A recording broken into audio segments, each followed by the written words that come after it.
IREN versus Nebius. Location, location, location. Ciao guys, today I'm going to present my article that I've just published on lorenzo2cents.com. So go to the website lorenzo2cents.com if you want to read the complete version. As always, the article go deeper than the video I'm just recording. That is just to introduce it. So go here or just subscribe if you are already subscribed, you will receive it in your inbox.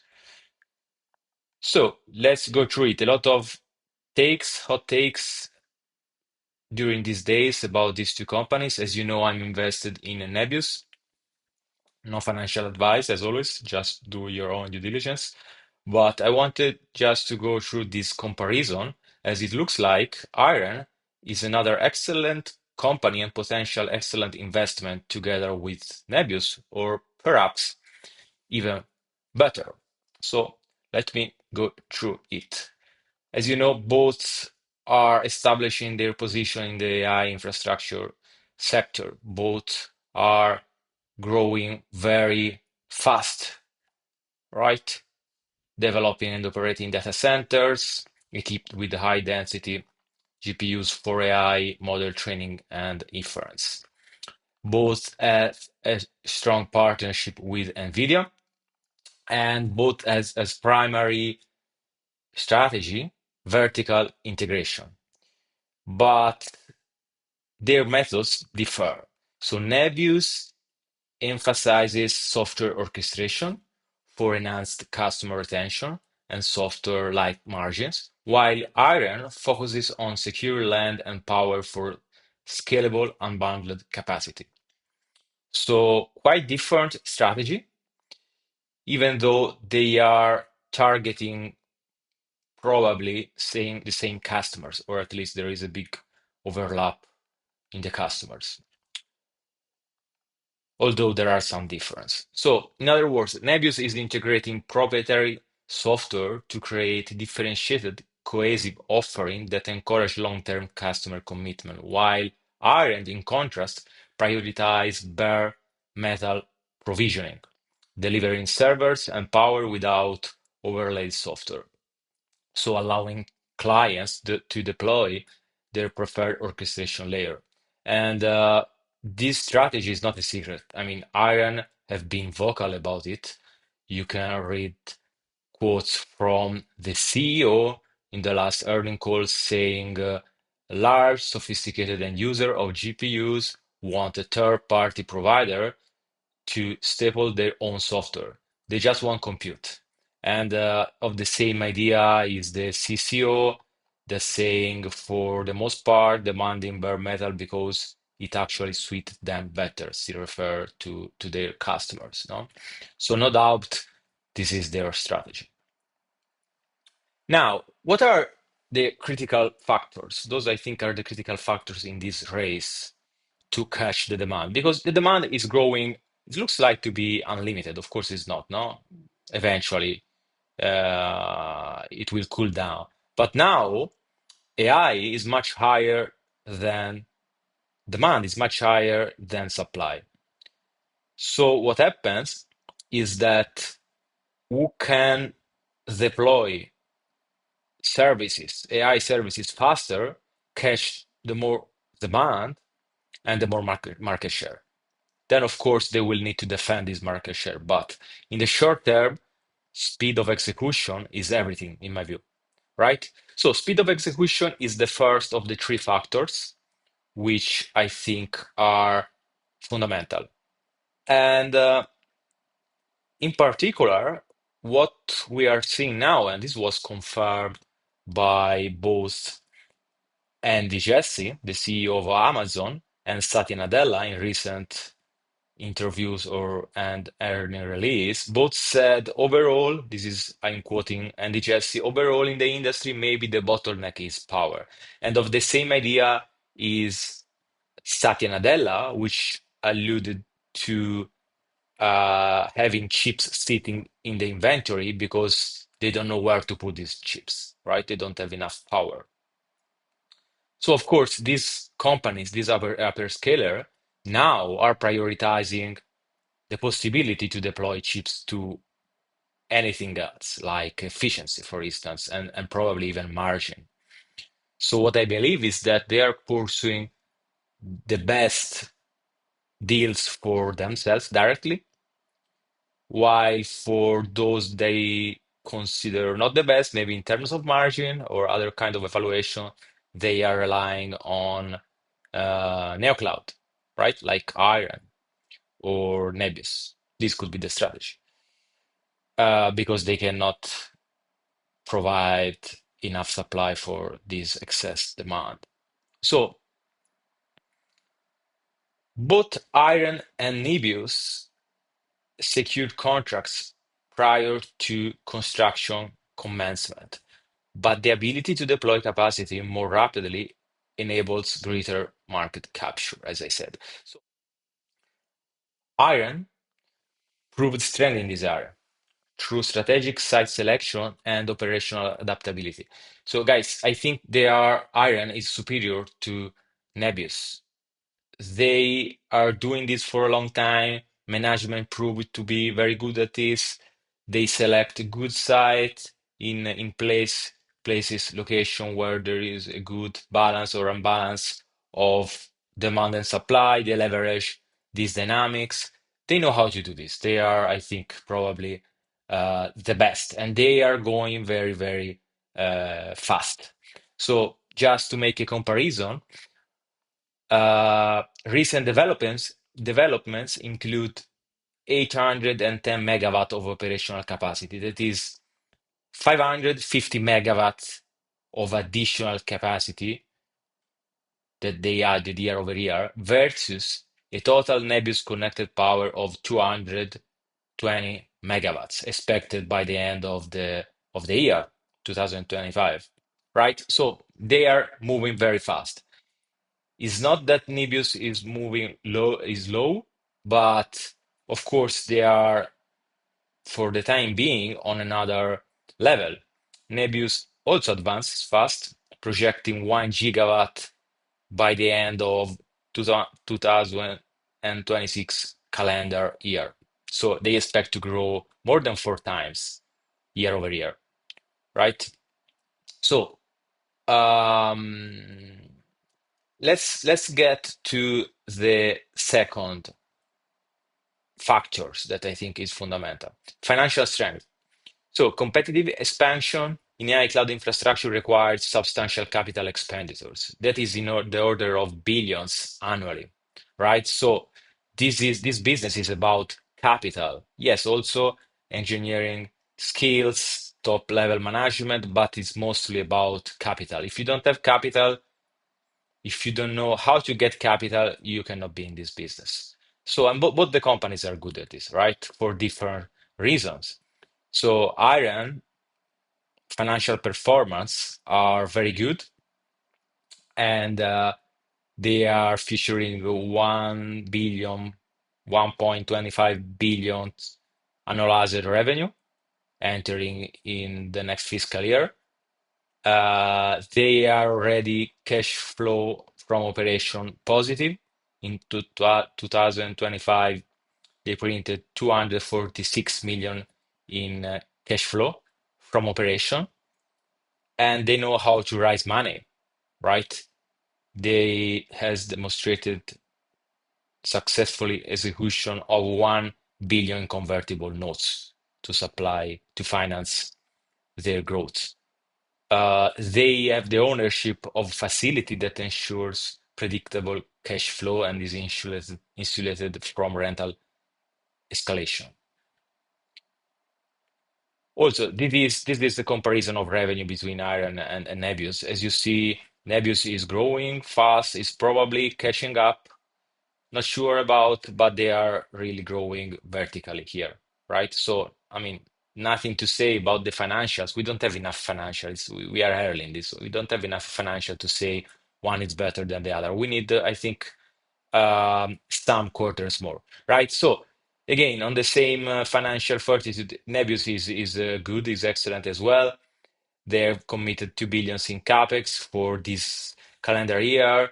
Um, they are targeting 1 billion in revenue, and they have a secret weapon key differentiator is that Nebius owns non-core assets like ClickHouse, like Toloka, Avride, and they are willing to get rid of this asset to finance their core business. Okay, so these assets are worth in the billions, and they said at a certain point we could decide to sell this asset to finance our core business. So this is a lot of capital that they have.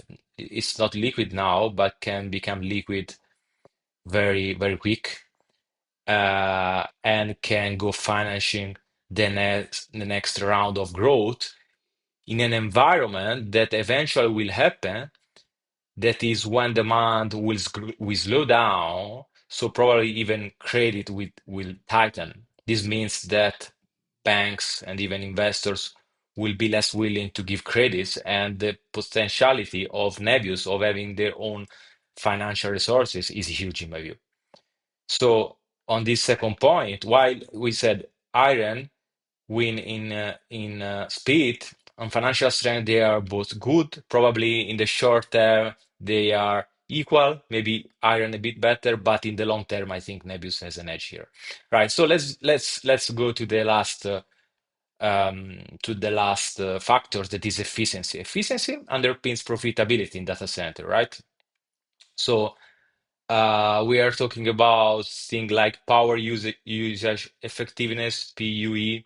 That is how good you are to convert raw power to IT power, right? To feed your GPUs, low energy cost, of course. All this has a direct impact on margins.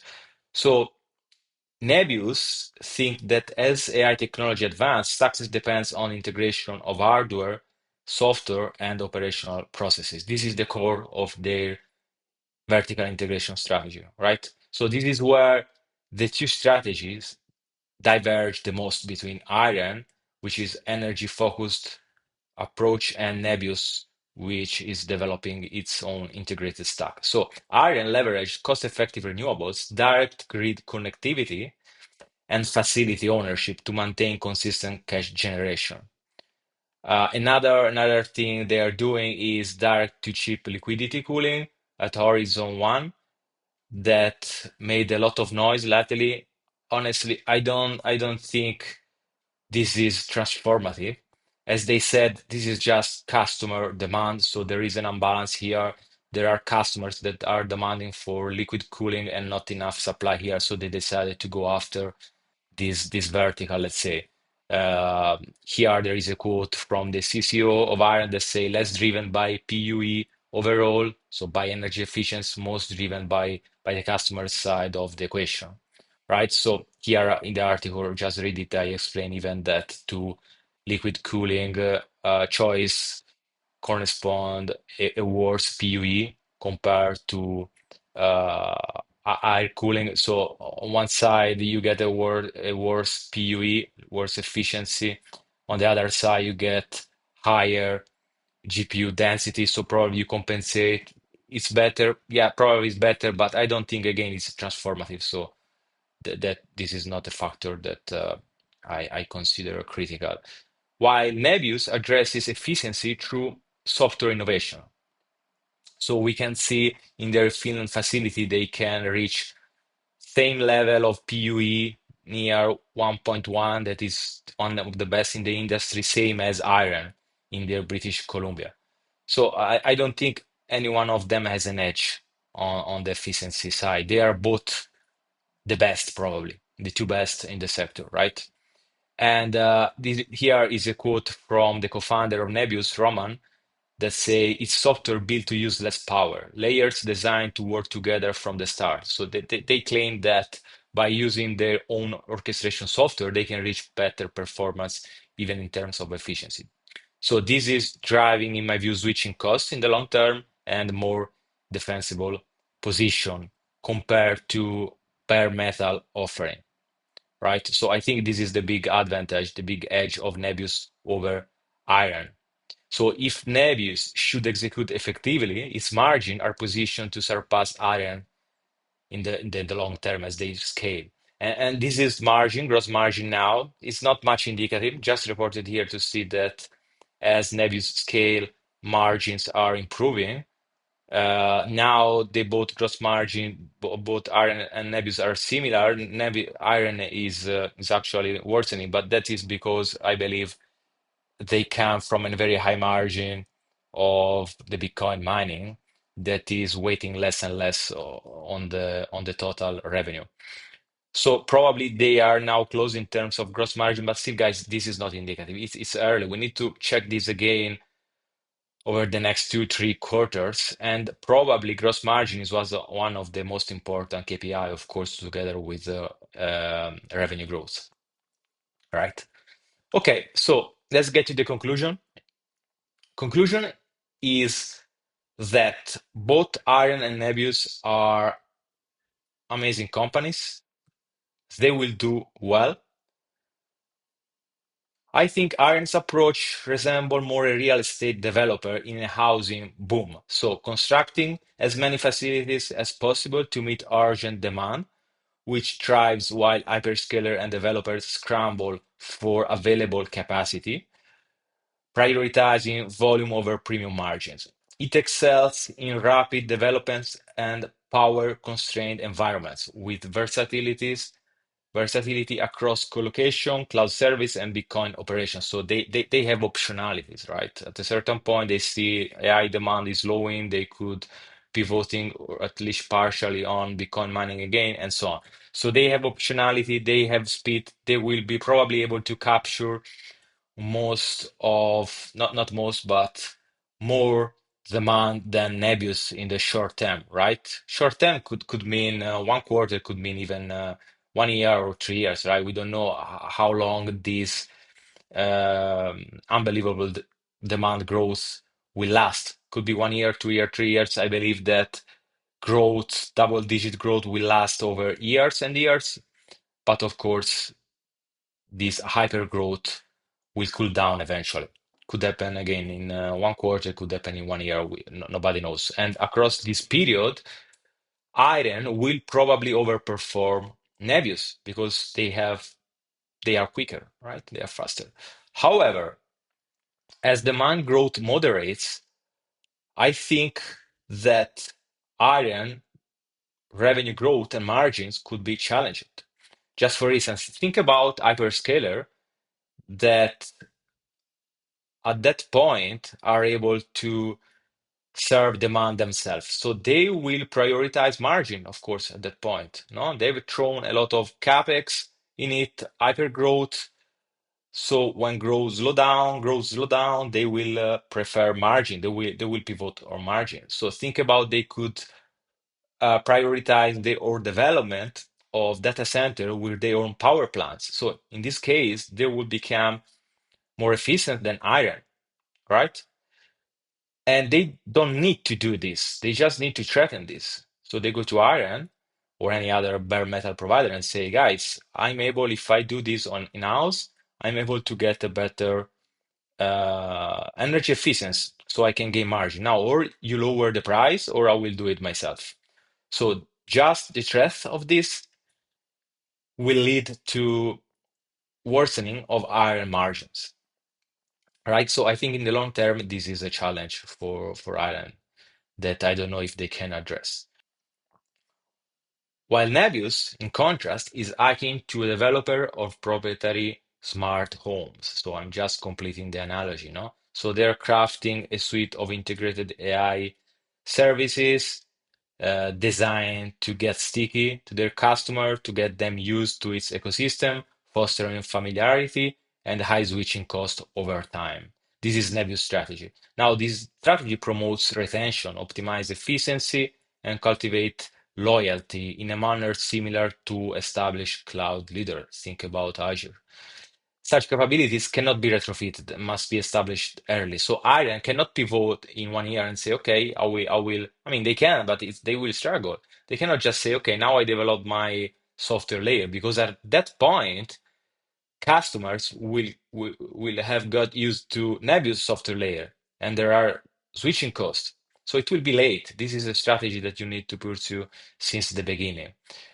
And of course, it's not to be taken for granted that Nebius will be successful in this. But I think the bet is asymmetric because if they are not successful, it means that their software stack will be rejected probably by most of the customers, so they will not develop uh, um, loyalty and switching costs. But at the end, they will keep growing. They will be more similar to a bare metal provider. So the worst case is good anyway in the short term, I think.